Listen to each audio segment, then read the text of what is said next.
This is Risky Women Radio, a show that connects, celebrates and champions women in risk, regulation and compliance.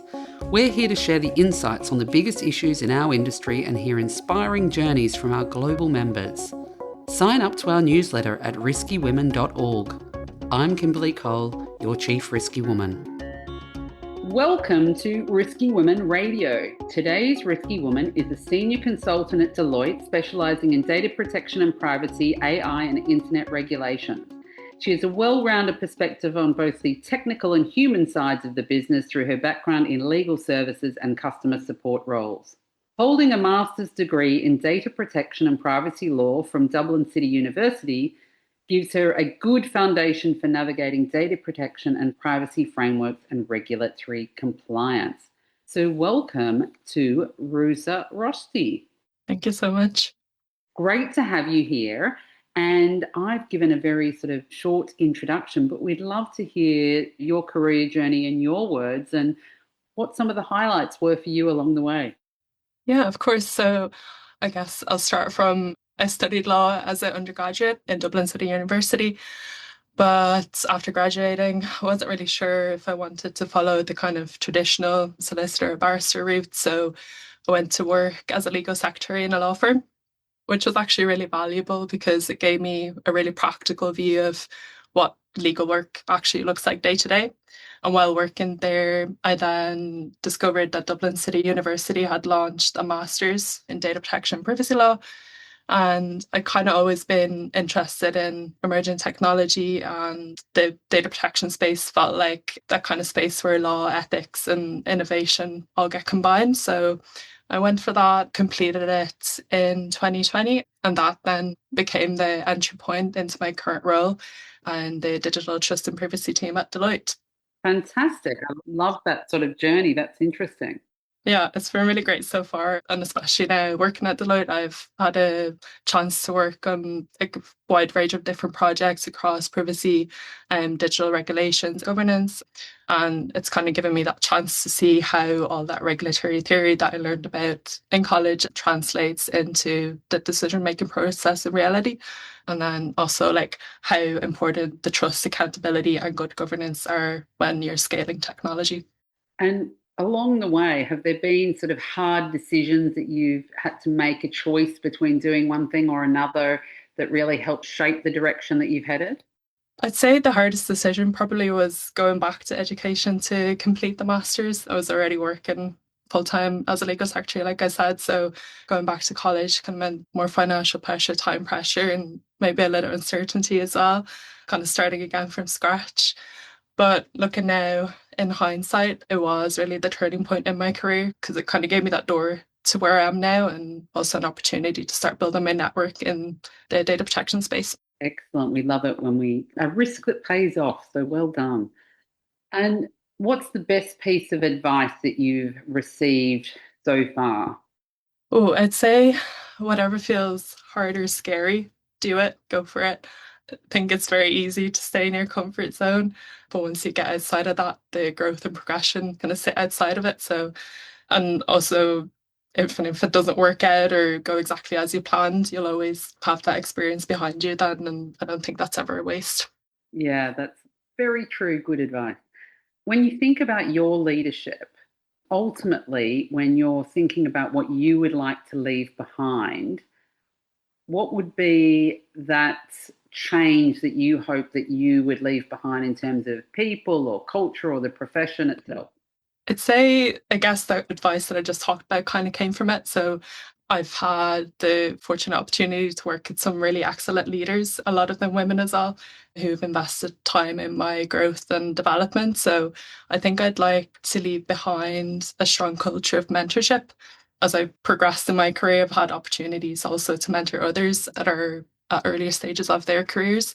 And I've seen really how powerful that support can be. So if I could help create environments where people feel supported and challenged and encouraged to grow, that's the impact I think I'd like my leadership to have. Brilliant. We are looking at how we build up a coaching and mentoring circle network within Risky Women. So fantastic. Maybe we can get your help on that one. That would be great. It would be great. And when you think about emerging challenges in GRC, what do you think disproportionately requires women's voices and leadership? This is one that we're asking all of our podcast participants now. That's a really good question. I think there's a lot of talk about ethics and building ethical organizations at the moment. And I think that is one of the bigger emerging challenges in the GRC area as well. And I think that is an area where women's leadership will be particularly important. I think women, from what I've seen, they often lead with a really strong focus on mentorship and well-being and collaboration.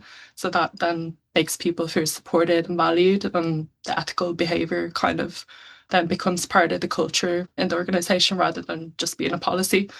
And that culture will then flow down into how products are developed and how risks are identified and assessed, and ultimately how decisions are made.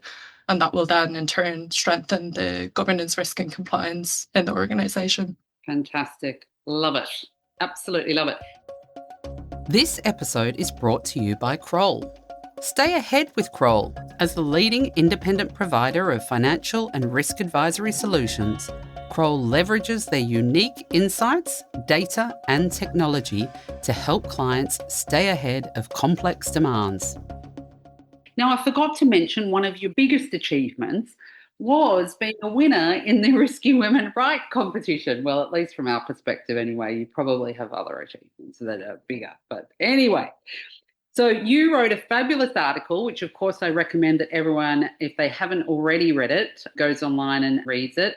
But it was Female Oversight, the key to building ethical AI in Femtech. So really interesting and hot topic. So let's get more into that today. So let's talk a little bit about Femtech's promise versus sort of the reality. It was really interesting and different article from our GRC space and really well received. So you looked at the Femtech rises to meet women's health needs, that technology designed to empower women may just reinforce some of the outdated biases that we're already seeing. So we'll get into the detail, but with AI's promise, the question was, will we truly transform Femtech or merely dress up the same old disparities with the shiny new algorithms? Now, you had some fantastic feedback from our judges. Here's just a few of the comments. Was the article compellingly argues that formal female oversight is essential for ethical, competitive AI-enabled Femtech. Whilst I might not agree with every point of view and suggestion, this is exactly why this piece is so good. It gets into the heart of a number of questions: representation, perspectives, lived experience, governance, data, ethics, etc. Important areas where more ideas would accelerate collective good. Bravo. And then one more: without intervention, combining all of that with the Femtech risks, embedding gender and social biases more deeply into the digital health infrastructure. So fantastic. Congratulations on your second prize win. And let's start with what inspired you to write this piece and why it's so important now. So I'd say on a personal level, I have a huge interest in health and wellness and new tech in that area in general. So in that space, I've noticed that Femtech was or has been really growing fast lately. And there's so many more products coming out and they're really becoming more technically sophisticated. So that's where my interest came from. But on the other hand, I've also noticed that Femtech has had some privacy and security concerns and some high profile cases. So thinking about that in the context of AI, I was really interested to dig into what AI integration would mean for Femtech, and also then how we could proactively prevent harm rather than reacting to it later. And I think we've all seen now that AI is moving incredibly fast and a lot of companies are under pressure to scale and automate. So if we don't pause now and look at who's designing these systems and whose data they're trained on and who's accountable if and when any harm occurs, there's a really high chance of locking in these inequities that will then be very hard to undo later on. Yeah, absolutely. And Femtech's often described as empowering women through data. So in your view, what is Femtech doing well today and where is it still sort of falling short? So like I mentioned, Femtech has recently moved beyond these very basic, what used to be, I guess, period tracking apps into addressing real medical needs and giving more personalized insights to women. And they've also, through that, helped to normalize conversations about what were historically taboo topics like fertility struggles, the menopause, and postpartum mental health, PMS. So women now have better language and the data to back it up so they can then advocate for themselves in the healthcare setting. And some of the areas where I think Femtech still falls short is around data protection and surveillance risks and inclusion.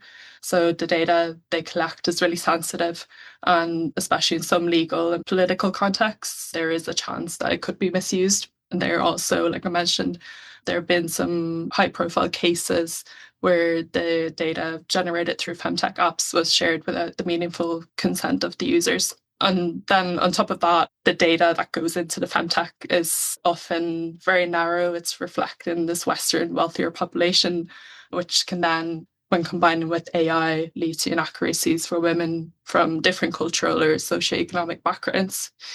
And I'd say the final shortfall maybe for Femtech at the moment is it's still a very kind of private stack of tools for women. So it's very consumer funded and still disconnected from the traditional healthcare setting. So that can also then contribute to lower income women being excluded from having the ability to use Femtech.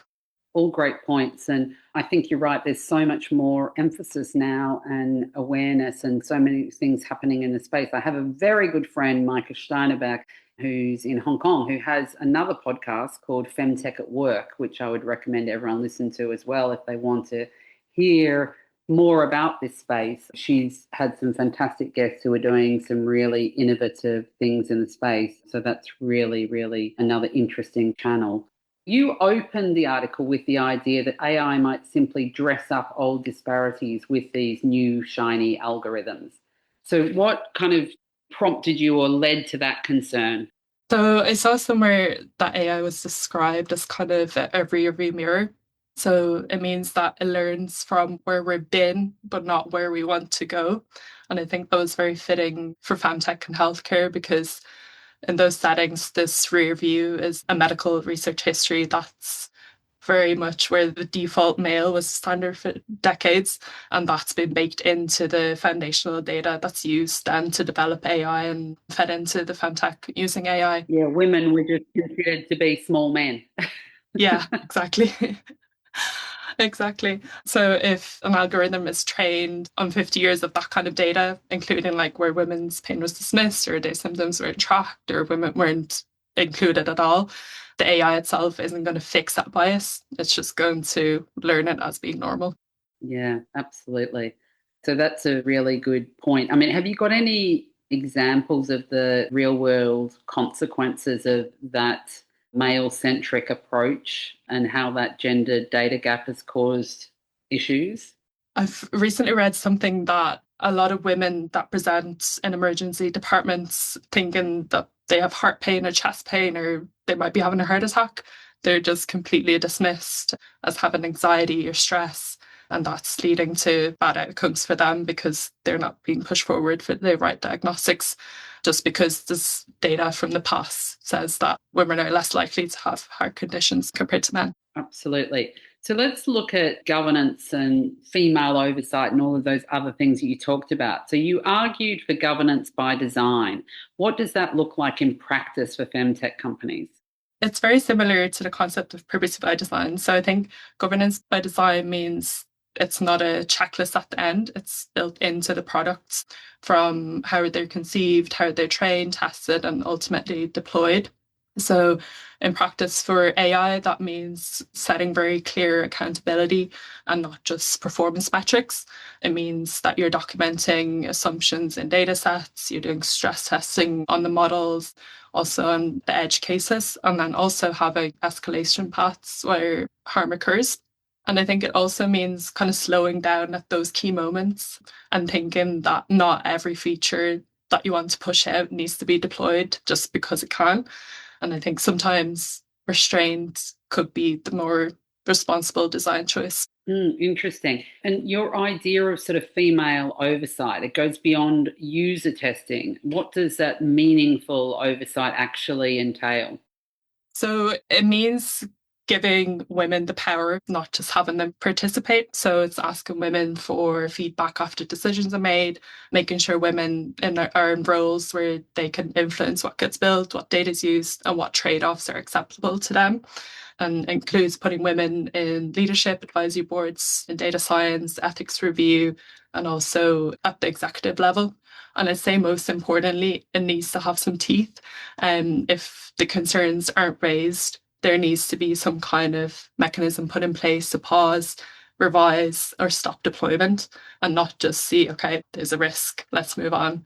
And I think without that power, the oversight is just very symbolic, but with it, the governance will actually work. Yeah, excellent points. And some are obviously going to question whether governance needs to be gender specific. But why do you argue that female oversight is essential and not just a nice to have? So I'd argue that it's because the default systems that we're inheriting, they were never neutral and they were very male specific. They were built in environments where women were underrepresented.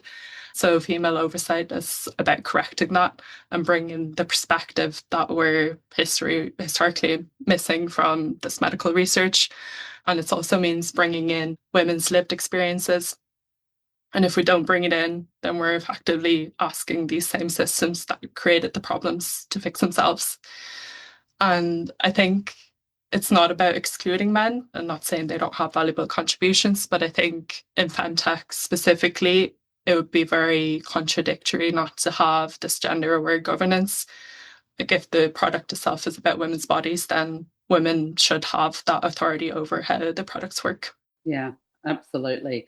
And you kind of frame good governance as not only ethical, but also commercially strategic, which I think is important. So, how can inclusive oversight actually build that trust and build that sort of competitive advantage in the market? So we've seen it with consumer tech in general that trust is the real currency there. And I think especially in femtech where users will share extremely sensitive data, once that trust is broken, it's very difficult for these companies to regain. And companies that invest in inclusive governance, they'll tend to catch these issues earlier and avoid the scandals and build products overall. And I think they'll retain their users for longer because the users can tell that the product is made with them rather than on them. And looking at it from a business perspective, ethics are always very short term gains. It'll always catch up. Whereas you want to build that long term value from building credibility and safety and aligning with what the user wants. Absolutely. And yeah, I mean, trust comes up time and time again on all of the different topics that we talk about on the podcast. So I agree. And absolutely, that makes you commercially viable, even to gain that competitive advantage. So I think that's a fantastic point. If you could, thinking about it, implement just one change. So you've got your magic wand to ensure that AI truly advances rather than undermines women's health, what would it be?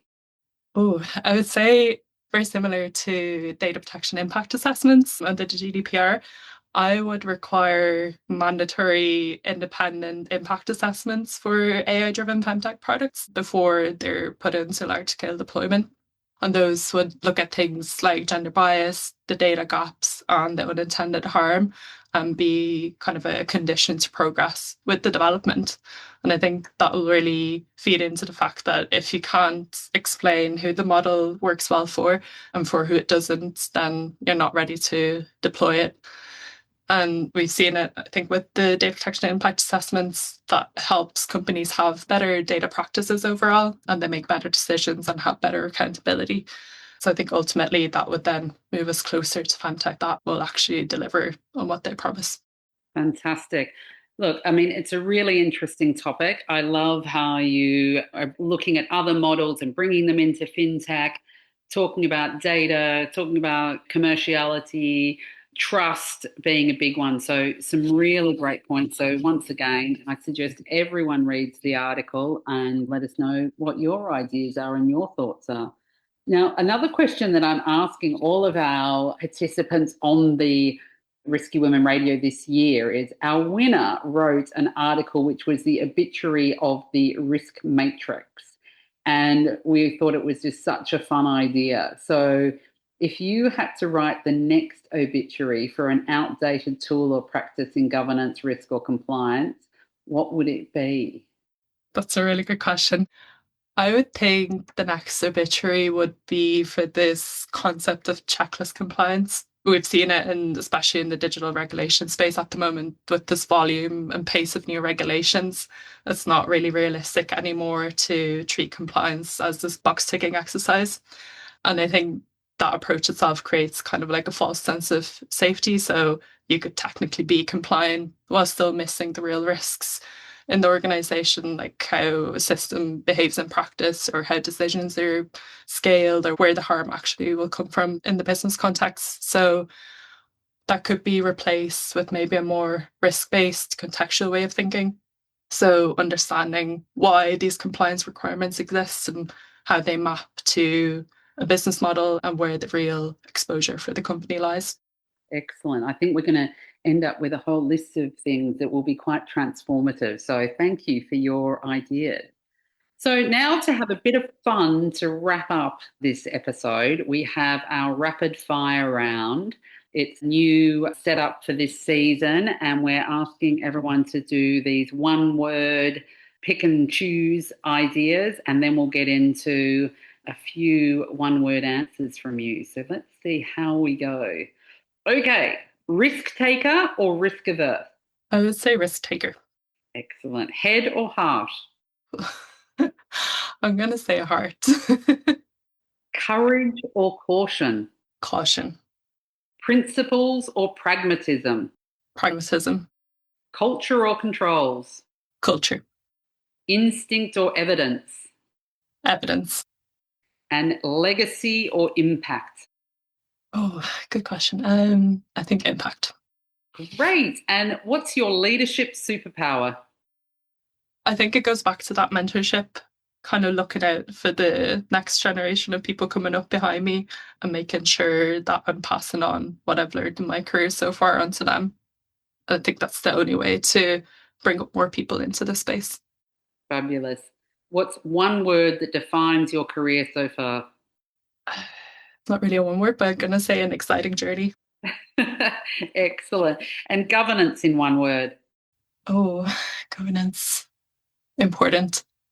Excellent. And what's the future of GRC, either in a single word or a short phrase?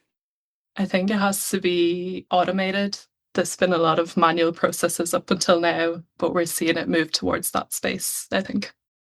Excellent. And that's a wrap for Risky Women Radio. But thank you so much for, number one, entering the Risky Women Right competition. Thanks for bringing us new thoughts and new ideas around Femtech and governance, risk and compliance, and for joining us on the podcast today. Thank you so much, Kimberly. Brilliant. Thanks a lot, Roosa, and thanks, and we will speak again soon. Thank you for listening to this episode of Risky Women Radio. Be part of the ongoing conversation and learn more about our events and other programs at riskywomen.org.